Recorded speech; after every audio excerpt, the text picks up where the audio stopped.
Hello, I'm Aubrey Shepherd, and we're doing a short take on the 28th of February 2011. Let's see some photos from Fayetteville, Arkansas.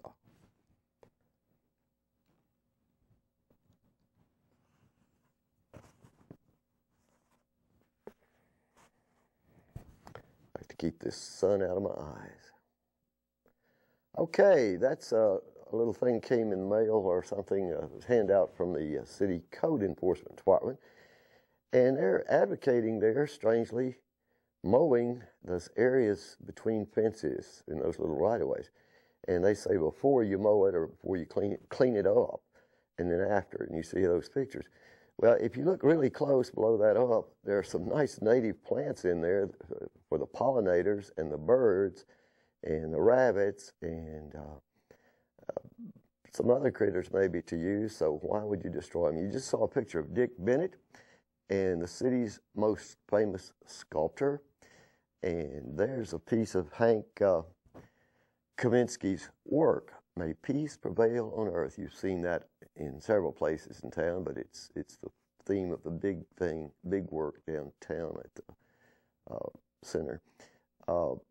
That's the entry to the senior center and the new Walker Park Community Garden on senior center portion of the park. And it's up on the hillside, so they had to bring some soil in because there's sort of rocky red dirt, not all good soil on top of that hill. Parts of it are still real good, but that part's been worked over a lot, I think. That's Katherine Adam. Just saw her on the way here. She was walking up toward the square from down at the her residence just south of the square. And here we have some more people at this community garden activity on Sunday, and there's Mayor Jordan talking to some of the organizers of the activity, and you may even see Fru. Well, I see Fru just outside the studio right now, but okay, there's something Fru might be interested in. She loves the monarchs. That's a vine milkweed. That's a seed pod, and you can find those around your property, anywhere it's kind of grown up, and the vine is very delicate. See how thin it is? And it's quite different. That one, some of these were hanging like 15, 20 feet up in trees, and they seem to grow often in connection with, in the same places that honeysuckle vines, both native and non-native, grow, and also places like way up on that hillside there, overlooking the Fayetteville School area where they're torn down Bates School, and they're putting in the, digging it out to build a new portion of the high school there. So there's another one of the seed pods.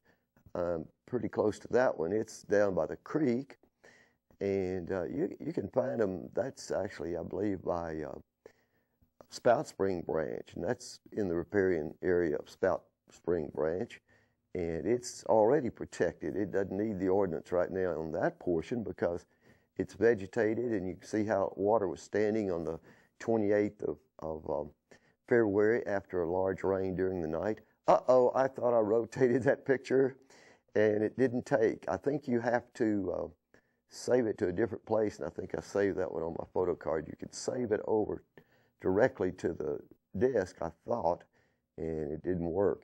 But that's also Spout Spring Branch, and you can see that building is across the branch from me, but it's so close to the branch that it would not be allowed as a new structure there, and it shouldn't be. It should have been built there 50 or 60 years ago, whenever it was, but it was, and it's grandfathered in.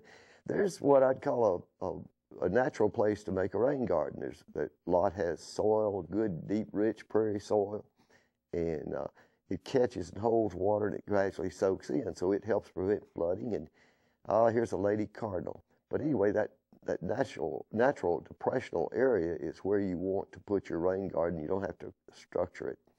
All right. Well, until next time, this is Aubrey Shepherd asking you to do your part to help keep the water clean, the air pure, and the woods green. See ya. Hello.